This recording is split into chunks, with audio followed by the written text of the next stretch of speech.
So get out of my way. Scarcity mindset needs to get kicked to the curb. It needs to come up when it needs to come up, but not as often as I think it does. Yeah. And really just do it. And I've taken I don't know if you know who Rock Thomas is, but I've taken one of his quotes, to say yes and figure it out later. And so they asked me about the panel last week and I'm like, sure.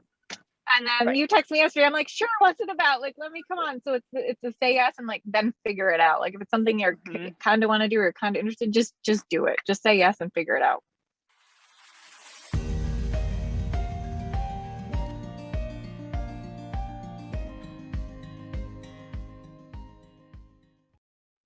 Welcome back to another episode of Ask Me How I Know. I'm gonna just say I have a unicorn with us today, and you are very, very fortunate because we don't get to have operators on the podcast very often. And so this is going to be a very unique opportunity to get a window into what happens behind the scenes for real. But before we jump in, I just want to say, Alicia, thank you so much for joining us on Ask Me How I Know.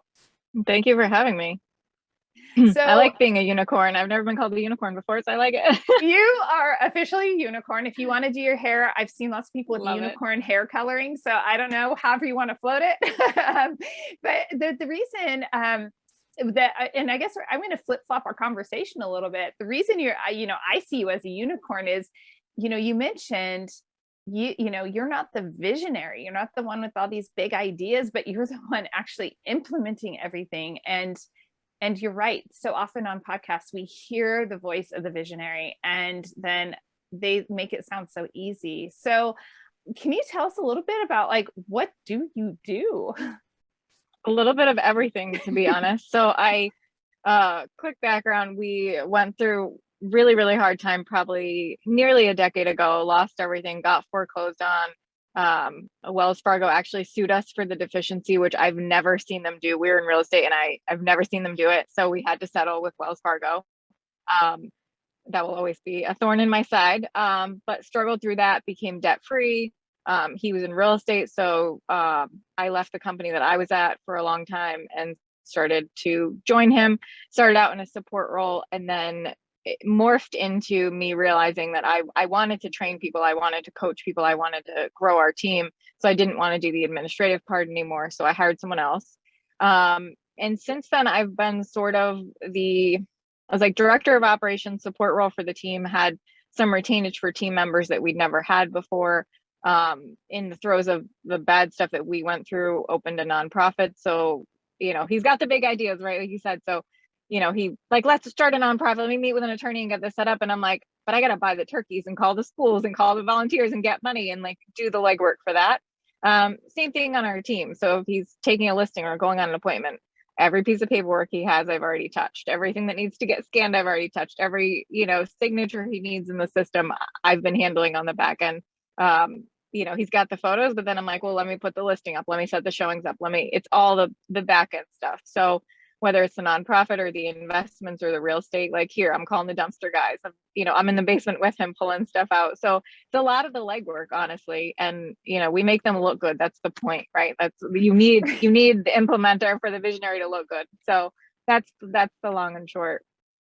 That is the long and short. Now I have to ask, does it ever feel a little bit lonely? Like, I'm doing all the work over here. Come on. It can, and for a long time, I've sort of not had a voice, and I don't mean that in a negative way, because my business partner is also my husband, so I don't mean this in a bad way, but it's like he was the one like speaking on panels at events and doing those things, and then last week, like I got asked to be on a panel, so I got to speak and give my point of view and tell people things, and I realized when I start talking, I've been around it for so long that I actually sound like I know what I'm doing, and I've never had to say it out loud. So it's been a really cool experience to actually share that stuff. Maybe not lonely isn't the way to say it, but every now and then I'm like, someone will call him and be like, everything was so great. And I'm like, oh yeah, because I had to do it. I had to get it ready for it to be so great. And I started taking my own listings and my own buyers and clients and things like that. And so, even seeing reviews on our whether it's like website or Google or whatever, they're mentioning me and being like, she helped us with this process, like she made it amazing, like she was great, and I'm like, oh yay, like someone knows who I am. So it's been an interesting sort of, I came over full time in real estate 5 or 6 years ago. And so like, it's been an interesting sort of morphing into where I am now and having a voice and having something to say. It sounds like a really cool personal evolution. I always talk on the podcast on mindset episodes about, we're always evolving into the next version of ourselves. And it's really cool because you can hear that you've gone through that process of, just making that next iteration and that next jump, and sometimes just starting on that behind the scenes operations side, just in the quietness, just you learn so much more than I think most people give themselves credit for, And so it did take a lot of pushing too for me to get here. I'll be honest about that. I was very there, and to think about it now, I think it's crazy because it feels like forever ago, but I was at my company and I was very like, we have a paycheck, and especially with what we went through, right? I want my paycheck, I have my benefits, I have my insurance. And then he calls me one day and he's like, you've had your license in real estate for like 2 or 3 years. And I parted ways with my buyer agent, and like my admin's last day was yesterday. If you don't come now, I'm not asking anymore. And I was like, okay, let me draft my 2-week notice tonight. And I just sit in front of my CFO, and like, he was talking to me about something else for like 10 minutes and I just like pushed it across the table. And he's like, oh, so everything I just said was really just a waste of my breath. And I'm like, yeah, like I'm leaving. So I gave my 2 weeks. It worked. I just come back from maternity, so I wasn't even back very long. And then he had 18 pending deals and then was in the Grand Canyon for 4 days without service while I like left my old company to come start. So it was very trial by fire, but it definitely, I came kicking, maybe not kicking and screaming, but kicking. It was hard. And now I think though, like, oh man, I could have done that sooner. Like we could have done this whole thing sooner. Now, I think that there's so much truth to that, and people listening can relate to that concept of like, oh, wow, what was holding me back from taking that step? And when you look back, you're yourself right now, and if you were to look back and kind of coach yourself and say, hey, what would you tell yourself? To get the hell out of my own way. And like the scarcity mindset was a very real thing. And there's definitely parts of it that kind of pokes, rears its ugly head from time to time, even in our life. And so some of that you just have to push it out and be like, that happened. I'm never doing it again. Like I'm never going through that again. We have learned from our mistakes. And like, I'm looking at a towel in my bathroom, it's got a hole in it. And I'm like, we're not poor, like buy a new towel. But you get stuck sometimes where you're like, the hell am I doing? Like, because our personal budget is budgeted to the penny. And like, that's a really good thing. But there are times where like, I don't leave freedom in it because it's like, it makes you scared. And I'm like, dude, like we're not in that place anymore. Like we don't need to feel that way. And it's weird because when we were going through that, we weren't feeling that way. Like it's part of the reason we ended up where we were is we weren't making those really strict decisions. And now that we are, I also need to like give myself the freedom to have freedom, I guess. And so get out of my way. Scarcity mindset needs to get kicked to the curb. It needs to come up when it needs to come up, but not as often as I think it does. And really just do it. And I've taken I don't know if you know who Rock Thomas is, but I've taken one of his quotes, to say yes and figure it out later. And so they asked me about the panel last week and I'm like, sure. And then you text me yesterday, I'm like, sure, what's it about? Like, let me come on. So it's a say yes and like, then figure it out. Like if it's something you're kind of want to do or kind of interested, just do it. Just say yes and figure it out. Grab those opportunities. Now, okay. I love this part about your mindset shift from scarcity to, I'm assuming, abundance mindset. Yep. I mean, just because they're the polar opposites, I don't know if there's an in between on the two of those, but oh man, I know. And sometimes I feel like I'm in that in between, but I don't know what it's called. Right. It's almost like a Venn diagram when you're in school, and there is that overlap where sometimes you can be maybe schizophrenic or something where you like, oh, I jumped back over, or I don't think they have any like shared space, actually. Maybe a Venn diagram is not the right word. But how did you overcome that scarcity mindset? Some of it probably happened organically, kind of like God, I hate to liken it to this, but kind of like a death, right? You need time. Like you need to get over the trauma of having notices rubber banded to your doorknob when you come home from work. Like and it still chokes me up. Like, right. Like I used to come home to that, and my husband was in car sales. And then he was in real estate, and he'd get home late at night. And like, I was the one coming home to that stuff every day. So there's trauma, and you have to kind of move forward, and it takes time. Like time's really one of the things that helps. When we got debt free, that was really huge for us. Buying our cars with cash was really huge. There was a lot of shifts in just how we were managing our personal finances that I feel, even though, I'm talking about having not a lot of freedom sometimes, or like purposely restricting myself, restricting so that it's always there, and restricting to like living below your means. We were living in our multis until a month ago, and I'm damn near 40, and we were living in our multi, but still in a multi. I lived in our studio, or not myself, my husband, our toddler, who's 5.5 now, and 2 cats were living in a 450 square foot studio, because we found great tenants for the 3-bed while we were buying 3 more 3s across the street.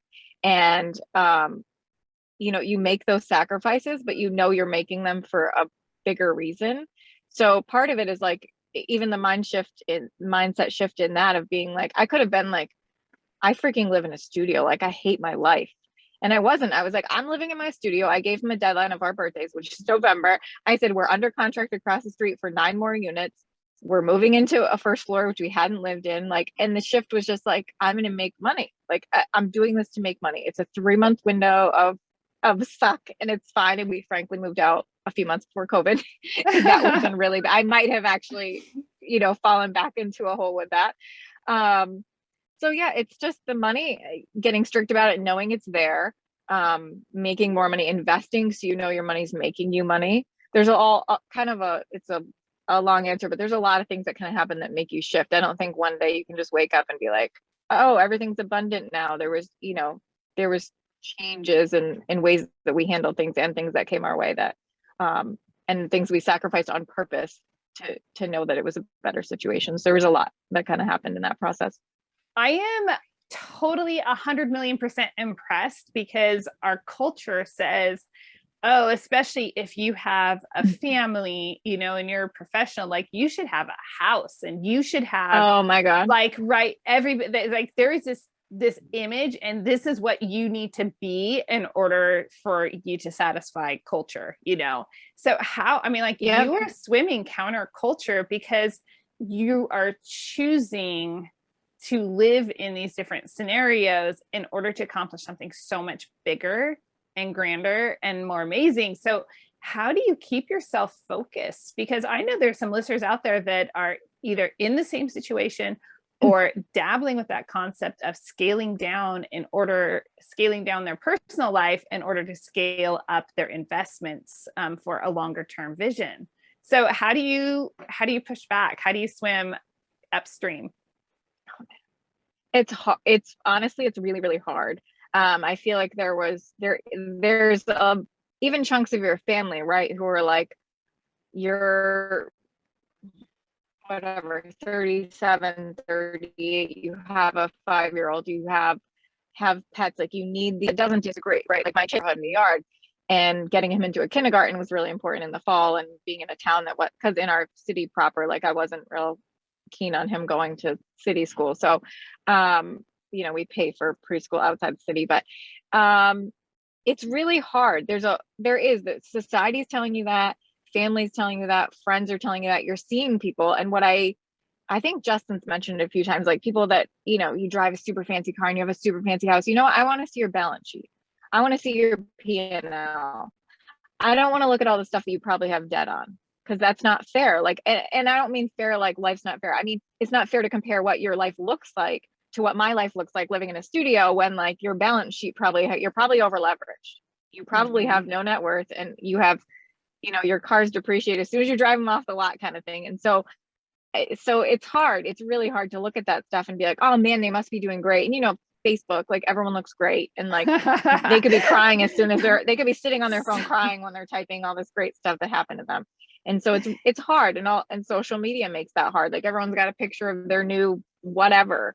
So I think some of our family members, we were just real clear, like we're doing this for a better reason. And I don't think it changed their mindset much, but I was trying not to let the judgment affect me. I know there were times that it really did. And I was like, damn it, like, why don't we have a house? And then, we're under agreement on this one for 2 months. And then we closed a month ago. And I realized in 16 years that we've been together, we've never lived in a single family. We've never had a private yard. We've never had a 2-car attached garage. And then I was in my kitchen the other night and I looked at him and I was like, in all the places we lived, I said, have I ever had a window above my kitchen sink? And we're like going through all the places we either rented or lived in at properties. And he's just like, and I was like, I've never had a window in my kitchen sink. I was like, that's amazing. So, like there is, something really great about it, but I feel better knowing that like, if all hell broke loose, like my passive income is still going to pay my mortgage, or, I don't have a car payment, or, there's things like that that make you feel a little bit better about it and know that it was worth it. But to swim, the wrong way, it's hard. It's really hard. I don't know that I have great advice other than do it and try not to let the, people talking to you make it harder for you. Right. Definitely. Well, okay. Really personal question. Like, do you feel that, did you lose some friends through this, or how do you think that that's impacted the community, or did it attract, law of attraction style, did it attract people that were supportive into your life that helped you, achieve your goals? Maybe a little bit more attraction. I know we're both in GoBundance now, so that definitely, having those kind of friends around. I remember Justin saying probably a half dozen years ago, eventually we're going to have to fly to our friends, he said to me, because he's like, the people around you on a regular basis might not be your people anymore. And I have a huge pod. Shout out to my pod. There's 9 women in my pod now, and they're amazing and they're my people, but none of them live here. So I'm going in 2 weeks to Minnesota to see some of them, and hoping some of them are up here for Labor Day and things like that. So I think it's attracted more of the right kind of people, and honestly, people that are 10 steps ahead of us, 10 steps above us, who help push us forward, because you can't be the smartest person in the room. And frankly, I don't like being the smartest person in the room. So that's really great. Just people kind of pushing you. I don't know that I've necessarily lost friends per se, where someone's like, I'm not being around you because of this. I do feel like there's people that have either contacted me or sort of I've drifted apart from realizing that like, there's nothing wrong with them. They're great people. They're nice people. They're just not up to what I'm up to. And they don't, God, I hate saying this out loud, but like, we don't serve each other as friends anymore. Right. Like I can't speak to you on a way that's not going to make you feel bad. Like, and I don't mean that in a bad way, but like, I can't be like, oh, I'm going to go buy this house and I've got a few $100,000 stuck in a deal. Like I need to go get it out, versus like, I'm going to go get my McDonald's. Like this conversation isn't happening. And so it just puts you on a different playing field, I guess, with people. And I think it's not just them maybe not serving me. Like, I just don't think that I can serve certain people anymore that maybe used to be part of my life. So it's more like a drifting apart than a cutoff of being like, I just can't be around you anymore. If that sort of answers that question. No, it does. And I think that that's a natural progression. I know I've noticed that over different parts of my life as I've grown and developed, and as other people have grown and developed. Let me put it this way. Tony Robbins says, right, every friendship, there's a reason, a season, and some last a lifetime. And there are very few that are lifetime friendships, but there's usually a reason people are friends or have a relationship, because it is beneficial and you're spurring each other on. And sometimes that is just for a season of time. It's just a period of time, and enjoy it. That's why I always say, just enjoy the people that you're around right now. Like, life happens and people change. So wherever everybody is, it's a magical moment. Enjoy it. Yep. Agree. Enjoy it for what it is. Oh my gosh. I didn't even know we were going to go down that rabbit hole when we were talking before, but oh my gosh, that's so good. And I know that serves people really well, because anyone who is seeking to make a transition in life, these are hurdles that people face. These are real. And having some role models around is the people that are 10 steps ahead, like, hey, I did this, it's worth it. And you can swim upstream. It's so powerful. Yep. And another thing that's super powerful is dealing with other people's lifetime surplus of accumulation. Oh my gosh. So if you're listening to the podcast and you're not watching on YouTube, Alicia is like cleaning out. They just picked up this property, and this story is really profound, and there's a lot of meat on the bones on this. So what were you doing outside of your car. Yes. I'm in my car now because I was in a house cleaning out this woman's lifetime of stuff. Um, really unfortunately, I don't mean to smile. Really unfortunately, she I think had a heart condition, got taken in the ambulance, and now can't ever live alone again. So she's elderly, probably I think she's in her 80s, and her daughter doesn't live locally. The agent that was helping her daughter, called Justin and was like, "Hey, I want you to list this house, like a referral fee, whatever." And he talks to the daughter now that we're dealing with it, and we come out, look at it, and it's like she lived here, right? Her fridge still has food in it. There's Christmas gifts that were wrapped, um, dishes out, like literally the whole bit. Like she just walked out to go to the grocery store and never came back. And Justin's like, well, someone who's investing has to fix this hole in the roof. You could literally see through the roof above the sun porch, and you're going to have to deal with getting all of her stuff out. So you're going to have to get dumpsters, get the car out of the garage, clean up the yard just to list it for sale, and then you pay commissions XYZ, and you live 1,000 miles from here. And so she's like, well, what would you do? Like, if you were an investor, like, what would you pay? And he's like, well, let me go back to the house, run some numbers. He has calculators for whether you hold it or flip it or whatever. Run some numbers. And, he comes back, gives her a number. And she's like, okay, let me think about it. He's like, it's going to be a little less than you can get on market, but you don't have to do these things. It's quick. I'm cash, no inspections. I'll close in 3 weeks and like we can move on. And she calls him 3 hours later. She's like, okay, let's do it. And we had just bought our personal house that I was telling you about a month ago. And then we just bought this 2 weeks ago. And so she's like, let's do it. So for her, the pro was I don't have to pay the commission to anybody. The referral agent, we cut a check to at the sales price we bought it for, because we're like, you would have gotten a check if we put it on market. So we'll pay you the commission, your referral fee for what we paid for it. She didn't have to clean it out. Someone came to pick up the car. She doesn't have to do the yard work. And it was a quick close with no inspection. She didn't get whacked over the head. So, and what she didn't say to him, and the piece that we didn't know that actually is a huge nugget, is they actually needed the money to pay for the home, and they needed to do a quick close and hadn't ever mentioned that. And I don't know that she had ever realized, maybe she did in that 3-hour window of calling him back, realizing that by the time she cleaned it out, then put it on market, then we list, then someone's pending and they do a home inspection. She could have been out for a month and a half before she could even get the money. And we were like, 3 weeks, like, we'll put her if we can. And like, here's cash in her, and that, even though it was probably a little less money, they got it a lot sooner.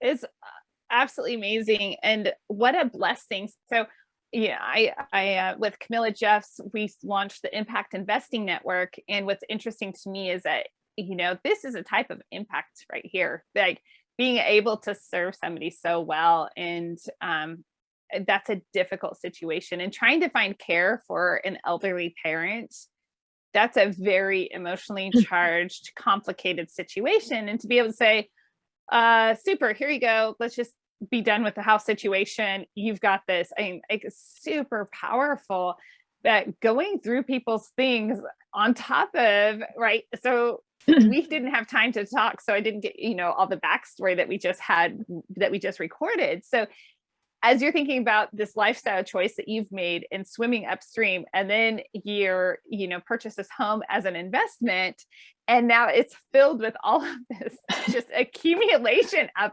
stuff. I mean, like, have you had a moment to reflect on kind of the juxtaposition of that?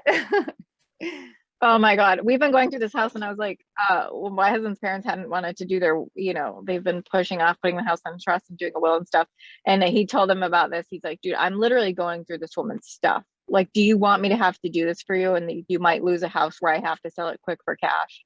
And like, for them, that they called it, they have an appointment with an attorney now. Like, it took 3 years of asking them to do it for him to call and be like, this is what will happen. I'm going to have to do this for you. So not even like on an investment thing, but like a family thing for him. Like, his parents are doing something that's taken a really long time to get them to do, just because they've been here too. They've been to the house, and just seeing what could be left for their kids to have to do, whether they need the money or going through their things or whatever. For me, going through this, I'm just looking at some of the stuff, and I'm just like, some of the stuff people keep is crazy. And I'm thinking, like, I've moved so many times, I like don't have that much crap. I mean, our house is full, but I don't have all this extra stuff that I'm finding. I'm like, there's boxes and boxes of like Christmas wrapping and labels and things. I'm like, you could live till you're 300 and never use all this stuff. And like the basement's full of stuff. And I'm just like, oh my God, she kept every box that anything was ever given to her in. So we're, keep hoping there's something cool in it. And you're like, oh, more tissue paper, more boxes, more empty wrapping paper. And so it's kind of made me think about the stuff I keep too. Just be like, if someone were going through my house, like what would they find? Like, would they be like, oh, this is weird, this is gross, this is, what would they say?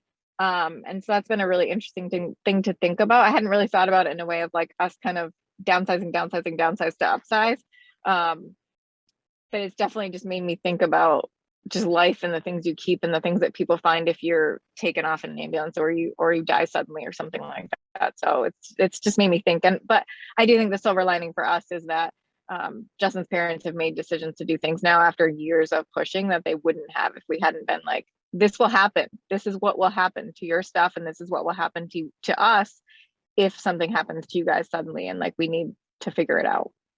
Yeah, that is absolutely huge. I know going through my grandmother's things in my early 20s after she passed away, that really shaped me. I don't know if it's early adulthood or what, but it's like, I like to have my clothes like folded and neatly put away. I'm like, oh gosh, like if you get snatched up right away, like it's just one of those funny things. But we've also moved quite a bit, and that this is the longest I've lived anywhere currently. And so we've spoken about that accumulation of stuff that just kind of happens. And really in this culture, like stuff really gets thrown at you. I used to be really good about, releasing things and sending them on, to whoever, whatever, always giving stuff away. Like the more you give away, it's like, how is this stuff coming at me? Mm-hmm. Yes. And we always think about there's a line in the movie Fight Club, which it's more of a philosophical movie than anything. And he says in there, the stuff that you own ends up owning you. And it's so true. So true. So really interesting. And I know that so much of this really isn't so much on the businessy side of things, but the mindset is so powerful. Now, let's just shift gears for a second and talk about the business side of things. And, what are you doing? Because you're you're in the trenches as an investor, but you guys also have a real estate company through Keller Williams. Is that correct? Correct. Yep. Right. So you're in both worlds, which is a very unique position to be in. Yes. And it's a tricky balancing act. Oh, go ahead. You had a question. Sorry. Yeah. No, I want to hear about that balancing act. It's a balancing act, right? And I know there's people that got hung up in the investing side and then they realize they're not getting like, I don't want to call it regular income because it's still commission. You're still not getting paid like to do anything till no roses till it closes. I love that.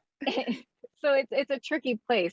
So we go between. We have sometimes we're like, oh shoot, like we always have stuff pending, but like, oh shoot, that listing isn't ready yet, or something like that, where like that's actual dinner money or like life money because it's our income. And then like it's super stressful right now because we have pretty much all of our rental properties turn over like June, July, and August. So all of our tenants, either I'm in the throes of either renewing people, if they're increasing rent, doing renewals with that, changing their online payments, extending their online payments, doing all the implementer stuff for tenants, but then also buying our single family and doing light renovations. But there's like you were saying, consumer stuff. I'm like bringing out boatloads of recycling in the last few weeks. I'm like, can this be over? Like, I just want this to be, I want to paint stuff out of my garage. I want to put my car away. And then the flip. So it's definitely balancing. So trying to make money in the business. I'm not big on time blocking. I like to tell people to be that have more strict jobs. I deal with like the hot emergencies, return the calls, return the emails. And then I'm like, okay, like what was in my calendar today? And I'm a very big, like, I'll just dump it as a full day thing, like follow up with that person, check in with that person, renew that lease, like all my calendar stuff. I'm like, okay, now I'm done with that. Okay. Oh, I got that listing coming up. So let me go work on that. So it's not like ADD. I'm very purposeful with what I'm working on when I'm working on it, but I'm not strict with like, okay, I'm only going to work on this thing for 2 hours, because I work on it as long as I have to, and then I'll work as long as I have to get it done. And I'm really good about getting out of there on time to go get our son and things like that. So trying to think of how else to explain the balancing act other than just like do it. Like I have a very there's no ego in this, but it doesn't matter if I have very low energy or not. I have a very high level of just, I have to do it. It doesn't matter if I feel good. It doesn't matter if I don't want to be here. It doesn't matter if I didn't want to get up. It doesn't matter if my kid was yelling at me when he left and like threw something across the house. It's just do it. Like I have to do it because my tenants need something from me. My employees need something from me. A client needs something from me. So it's really just do it. So if you're really getting hung up with the investments and you need to make money, then you need to focus time and purposely do it and go make money. If you're making a ton of money, but you're not investing, then like go have a high level conversation with someone who is, go try to find a deal, write a note card. Like there's a house around the corner from here that I was like, that's clearly not being taken care of. Sent them a card, sent their PO box in Florida card. I don't know who has it, but I'm going to figure it out. I'm going to buy that house. So like find it. And sometimes it's just a matter of like places you might not, I wasn't looking for another flip, but I drove by and I was like, that's overgrown. That's not painted. Like they don't live there. And sometimes it's just not where you're looking, but then it happens. So just do it. Just push and do it is really my thing. If you're missing something, go find that thing and fix it. I love it. What I'm hearing is your style is more batch. My husband is that way. He gets very focused and he just wants to finish whatever it is he's on. He's like, I just don't want to stop. And there's so much to that, because if you stop and start, you actually, okay, where was I? What was I doing? But you lose some time and some continuity in whatever it is you're working on. So like, that's really cool. It's almost like just batch it, Yeah, it like, does a natural batch on its own. It's like the one thing, the Gary Keller book, like doing one thing at a time, or like what's the one thing today that you have to do that nothing else matters. Because if you truly look at multitasking, it's not a real thing. You're switch tasking. You can only work on one thing at a time. You can't really like answer the phone and read email. You're not doing either one successfully. It's really not purposeful. And if you stop and go, I don't know who said it, so don't quote me on this, but if you continue, say you like stop doing something and then go back to it a few minutes later after something else, you're the equivalent of a monkey who has smoked weed with the like, it takes you up to like 15 minutes to get back to the place that you were and the thing that you were working on. So you're actually losing time when you do that. It's like if I left a listing I was on 4 times, I'm potentially out an hour of just like how long it took me to get back to where I was mentally. Right. So it's definitely more purpose. I like to be purposeful and be like, I'm going to work on this listing for 2 hours. I'm going to get through an entire checklist. Like, don't talk to me. I'm going to put my headphones in. That's funny. I have to put and get it done. Headphones are such a godsend. They like just drown out the world in a whole different way. Yeah, it's really powerful. Now your business is, you have a very a referral based business as well, and it continues to grow. Can you tell people a little bit about that and maybe how they can refer business to you? Yeah, so we work in central Massachusetts, specifically our offices in Worcester. We also have a, Justin also has his Connecticut license, so mostly friends and family, because that's where we're from down there. But about 80% of our business is either repeat, referral from Sphere, or agent referral, including like lender referrals. So we have some relationships with attorneys and lenders that we use on a regular. So like a lender will call and say, hey, this person got qualified. He's looking at Worcester. Like, can you help them? Like, sure, we'll give them a call right now. And then agents like this guy just found us through, I think, a Keller Williams network, because we have a bunch of referrals logged in there. And that's how we got the house here, just because someone referred us a listing. So that's really how we do a lot of our business. We aren't big on cold calling or door knocking. I mean, I sent that card. I send letters and cards and things like that. But we do a lot of stuff just to work our sphere, whether it's birthday cards, anniversary cards from their sales purchase, or someone had a baby, someone got engaged, like write them a card, drop them a note, send them a message on Facebook, send them a text, just staying in touch with people, because then they call you and say like, we recently sold, it's actually a funny story. We tried to help her find something, and then she bought a new construction from her uncle years ago, and she called up Justin probably maybe 8 months ago, and she goes, I was your Zoots girl back in the day, and the Zoots used to be this organic dry cleaning company, and they would come to the office and pick up your dry cleaning and then bring it back to you.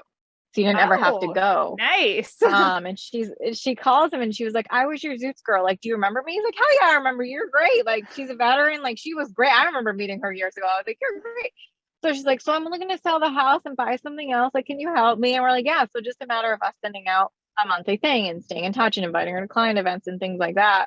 Like, probably 12, 13, $14,000 in commissions just from, hey, I'm your Zoots girl. Like, you were nice to me. Right. So it's all about relationships, and that's really how our business has organically grown. So yeah, if that answers the question. So if you're an agent or know anything, pretty much anywhere in Massachusetts, preferably Central Mass and Connecticut. Yeah, and we sell, we buy, we help investors. So he has all those calculators for, he has an amortization table, the whole bit if you need hard money or you're getting a mortgage, if you're holding it, if you're flipping it, the costs you might not think about. Even commissions when you go to sell the house on the flip, that's something a lot of people don't think about. So you've got, forms for all of that. So you can run, we can run numbers for you if you're an investor or, have clients who are and things like that also.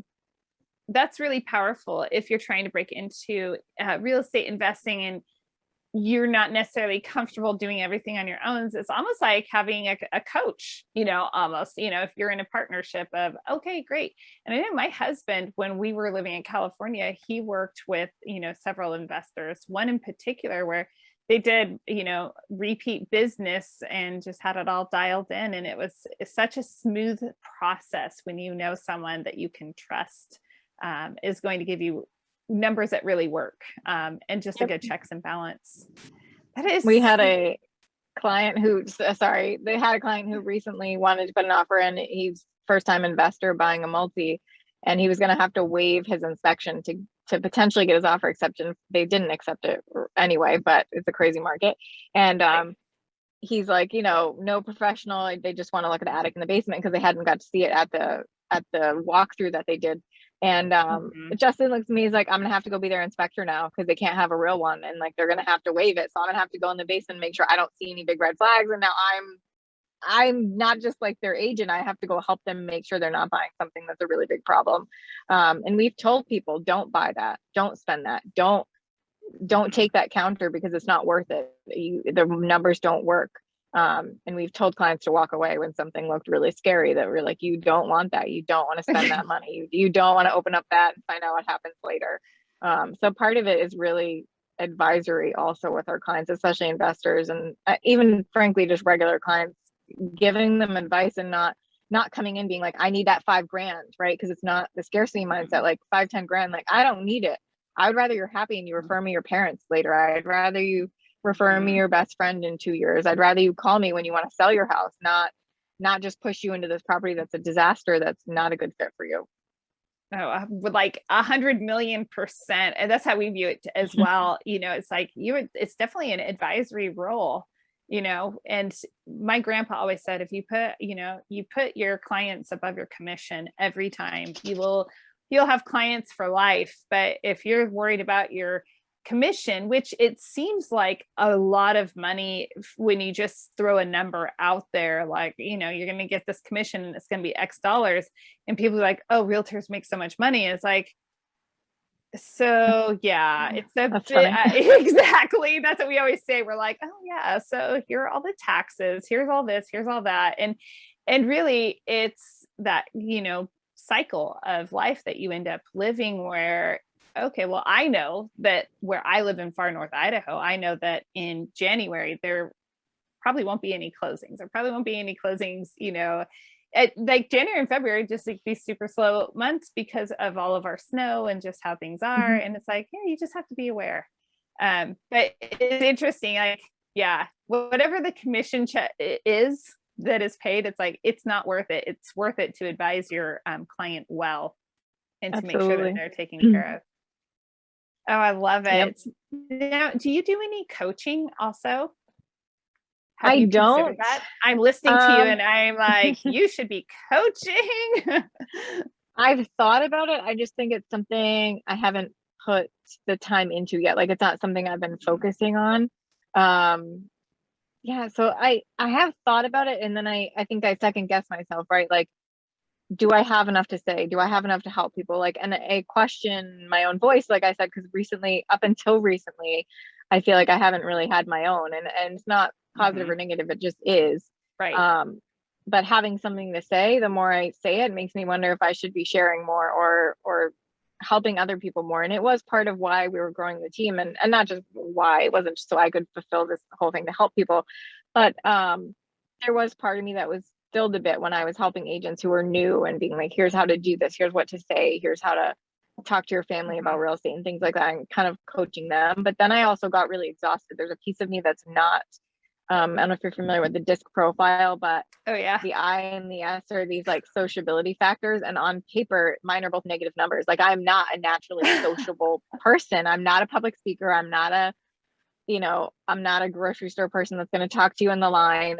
I'm not who that, if it's the Walking Dead scenario, I'm going to tell you, get the hell out of my way and just like, let me go survive. I don't want to talk to anyone. I don't want to talk about your shoes. I don't want to talk to you about your weekend.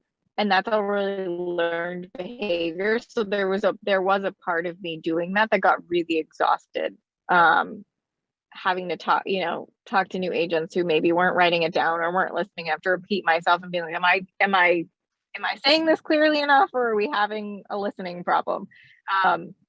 So I kind of go back and forth whether I think I want to or not, just because of there is a exhaustion piece. It might be different if they're not really vested like on your team, where I feel like I care about you, but you're also contributing to my bottom line. Where if I was coaching someone for a fee, I'm pushing you for a fee, and like I'm not necessarily tied to the outcome, because it doesn't financially change anything for me if you're not listening. Right. Yeah, it may be something that comes up for me again, or becomes a thing. I don't at the moment. Okay. Well, I think you should consider it. I think you should absolutely consider it. Your personality is so similar to my husband's, and I've been in some of your, reasons to, well, maybe I would, is like, oh, I keep telling him like, you need to coach. Like, you have all this wisdom, but he second guesses himself like, well, but maybe they don't need him. Maybe this. And I'm like, no, you really do have what it takes. Like, people need you. And I feel the same after having this, awesome conversation with you. I feel the same way. I'm like, you have so much to offer, so much. Thank you. I appreciate that. Complete asset to lots of people. What is the best way, as we wrap up? Is there anything that you'd like to add where you're like, oh, I really want to make sure I share this part? Or I don't think there's anything we didn't hit on. Like, it's a struggle. The balance is real. The helping people's real. Investing is real. I don't think I missed any nuggets. Being the implementer is interesting to the visionary. So if anyone has questions about that, feel free to reach out. And getting a voice has been really, really cool for me. I think we've talked about that a few times. So it's been just really awesome to be here today and have this conversation with you, and just kind of open up some doors and like be able to talk. And I don't mean like anyone's ever like preventing me from talking. I just don't know that I ever wanted to or thought to. And then some opportunities just started presenting themselves, and I'm just kind of following them now, thinking like, maybe this takes some, or maybe it doesn't. Maybe I just do a few podcasts and like call it a day. Or it could be something really cool. And maybe I have a podcast and get to tell people what I think all the time. I don't know, but it's been really cool to be here today. So I really, really appreciate you. Yeah, well, I appreciate your time. And I mean, you've just this is a power-packed episode. I'm just like blown away. So many good things in here. What is the best way for people to reach out and connect with you? You could email me directly. I think, you have my email. You could email me directly. So it's Alicia at the Jarboe Group. Or you could go to jarbogroup.com. Even though they go to a different inbox, I also see those. So it doesn't really matter how you get in touch with us. I'm probably going to get into 4 different inboxes and see it anyway. But yeah, I mean, email, website, Facebook. I'm on Facebook a lot. Our business is also on Facebook. Our nonprofit's on Facebook. Our nonprofit has a website. There's a lot of ways to reach out. 95% of the ways you reach out, I'm going to get them. So it doesn't really a whole lot matter, but I love it. Thank you so much. And to all the awesome listeners out there, thank you for taking time. What did you get from this episode? link wherever you're listening to this. I guess if you're listening to it on Apple's, like rate the episode and let us know what you gained from it down in the comments. And we'd love to hear from you. Until next time, go find your freedom. Thanks so much for joining me for another episode of Ask Me How I Know. This episode was brought to you by 3 Keys Investments. They are dedicated to helping people like you, you, my awesome listeners, develop passive income and legacy wealth through multifamily investing. Feel free to check out their website, 3keysinvestments.com, to see if there is an offering that will help your portfolio grow and meet all of your needs. If you haven't already rated, reviewed, subscribed, liked, all of those bells and whistles, I would be absolutely honored if you would do that for Ask Me How I Know. Thanks again, and go make it a great day.